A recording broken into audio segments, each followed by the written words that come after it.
Lord of the Mysteries. Chapter 198. Appropriating Uniqueness. The silver charm suddenly turned ice-cold, just like a crystal coat with layers of frost. Klein shivered and suddenly became more alert. His fear and agitation temporarily froze. He quickly injected his spirituality into the charm and pushed the thin silver piece out of his pocket with his fingertip, causing it to drop to his feet. A crimson flame appeared in the air, and the sound of light, continuous explosions echoed in the room. A serene and deep feeling instantly emanated and engulfed most of the bedroom, including Madame Sharon, sleepless Kenley, and also Klein himself. The slumber charm was an item that didn't distinguish between the enemy and the caster. In most situations, using it meant throwing it at the enemy. That way, the caster would only be affected by the remnant shock waves, but not to the extent of failing to resist the temptation of falling into a deep sleep. But Klein's arms were entangled by countless invisible threads. He couldn't throw the charm, so he could only exchange Madame Sharon's slumber with his.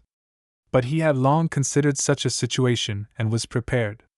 This was because his body was unique, a uniqueness that was unlike most low-sequence beyonders. In that instant, Klein's eyelids closed and entered into deep sleep normally, while Madame Sharon and Kenley also appeared to slow down. Klein quickly realized that he was in a dream and rationally knew that he was sleeping. Whenever anything related to dream invasions or similar hypnotic effects were used on him, he could still maintain consciousness. He had discovered this when he was dealing with Dunn's nightmare powers, as well as when Daly was channeling his spirit. Gotcha! Klein tore out of the dream forcefully and woke up. He felt the countless threads binding his arms, legs, and body loosen. As for Madame Sharon, she had a vacant look, as though she was going to shake off the effect of the slumber charm but had yet to wake up entirely. Kenley was on the ground with the spirit medium mirror flipped upside down nearby, while his revolver had been flung to the door. An opportunity! Klein seized the moment. While the fine threads loosened, he took out his left hand and snapped his fingers. He lit up a faint blue spiritual flame and burned the countless fine threads before him. At the same time, he picked up his revolver with his right hand and pulled the trigger repeatedly. Bang! Bang!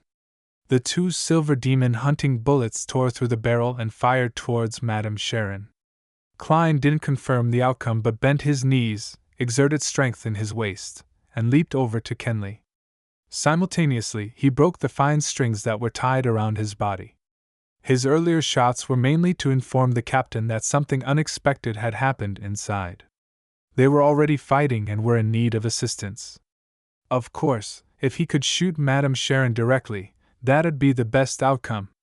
However, Klein didn't believe a sequence 7 or 6 beyonder could be taken care of so easily. There were faint blue flames twirling in the air, dancing across the fine threads in the room. In such a dreamy scenery, the two silver demon hunting bullets struck Madame Sharon's body. Gotcha! Gotcha! Madame Sharon was in her translucent sleeping robe, and her indistinct body shattered like the crimson moon's reflection in a lake. The full body mirror next to her cracked into pieces, and most of them shattered into about thumbnail-sized chunks while a small amount remained on the frame. They all resembled palms, strangely shaped palms. A substitute? A beyonder power of the Demoness sequence? The corner of Klein's eyes swept over it as he already rolled next to Kenley. Since the fine strings were all broken by his movement, the faint blue flames didn't spread over. At that moment, Madame Sharon had vanished, but the sleeping, Kenley lifted his hands and gripped his neck so tightly that his saliva began flowing out as his tongue protruded. But he didn't seem like he was going to stop. But in Klein's spirit vision, there weren't any abnormal things around. He suddenly recalled the description of sealed artifact 3-0271. The most dangerous situation is when you see yourself. Could it be that Kenley saw his own reflection in sealed artifact 3-0271 through the full body mirror? Klein speculated. He quickly took out another silver charm without having the luxury of time to think about it. It was a triangular-shaped item, a requiem charm. Crimson! Klein said the ancient Hermes word while he instilled his spirituality into the charm and threw it out. Then, he pressed down his left hand and grabbed the spirit medium mirror. He used the corner of his eye to determine that the sealed artifact was facing downwards so it wouldn't reflect himself. The triangular silver charm ignited into icy blue flames. The gentle and serene darkness blanketed Kenley and affected Klein himself. The nervous emotions dispersed in that instant. Kenley relaxed his hands on his throat, while Klein felt like he was standing before his oriel window at home, overlooking the quiet streets. His physical and mental state was at peace. That was exactly what Klein wanted. At that very moment, he entered an extremely serene state. He appeared to be the only person left in the entire world with nothing else in existence. Within this sense of calmness, he suddenly had a gut feeling in his mind. Madame Sharon is about to attack my right waist. That was the foresight ability of a clown in battle. Without any hesitation, Klein lifted the spirit medium mirror and rolled to his left. Just as he moved, a dagger, burning in dark flames, pierced the spot where he had stood earlier. Madame Sharon's figure was outlined once again. As he rolled, Klein suddenly lifted the spirit medium mirror and pointed it at Madame Sharon. Besides saving his teammate, his main goal when he got close to Kenley was to pick up the sealed artifact. Otherwise, he didn't believe that anything good would come out of waiting for the captain's reinforcements while being next to Madame Sharon. The flaring sun charm could be used to fight against a beyonder, but the effect wouldn't be as significant as if it was used against a dead spirit. Plus, the other person wouldn't just stand there and wait for him to use a charm. If it really didn't work, Klein could only take the risk and use Azek's copper whistle. Regarding how he would explain it, he would think about it after he managed to stay alive. However, things developed better than Klein had predicted.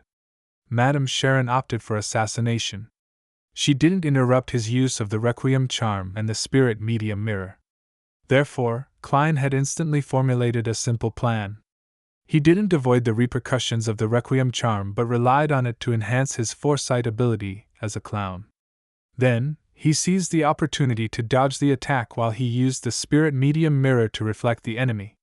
When Madame Sharon missed her strike, she immediately wanted to chase after her agile opponent who was rolling away. She suddenly saw a mirror with 3 cracks. The surface of the mirror rippled, and a woman's figure appeared. Her hair was black and thick, hanging low and blocking her face. Klein's left hand shook, and the spirit medium mirror glided on the carpet for a dozen centimeters with the front facing upwards. A pale hand extended out of the mirror, and a woman in a white bedsheet-like dress climbed out of the mirror quickly and pounced at Madame Sharon. Madame Sharon's expression became gloomy. There was a layer of darkness above her innocent brown eyes. Her surroundings ignited with 7 black flames. With a swoosh, a black flame flew out and hit the woman in the white dress. Whoosh! The woman caught on fire and wailed in pain. Very soon, she vanished into thin air. So! The black flames flew at Klein one after another like bullets. Klein's pupils constricted as he quickly rolled away. He didn't dare stay in that spot. However, his action of rolling gradually became slower because there seemed to be fine threads entangling him again. They slowed him down and affected his motion. It seemed like the nemesis of the clown's combat abilities. The black flames flew past Klein's face and fell onto Madame Sharon's bed. However, it didn't burn, seemingly effective on items with life or spirituality. Klein had yet to feel rejoice over his successful dodge when another premonition flashed through his head. He twisted his spine and changed his forward flip into a side roll. A transparent ice crystal suddenly appeared like a spear and stabbed into the carpet where Klein had originally intended to land. The white frost expanded and struck Klein, whose actions were affected by the fine threads. He suddenly shivered, and his body became stiff. Although he could still move, he was much slower. Madame Sharon had black flames surrounding her again, and there was a transparent ice spear that condensed in her hands. Klein didn't hesitate any further, as he shoved his hand into his pocket and grabbed Azek's copper whistle. He. Just then, Kenley shook off the effect of the Requiem and Slumber charms.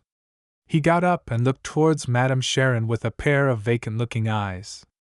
His face seemed to be blanketed by a shadow, making him look silent yet creepy. Thud. Thud. Thud.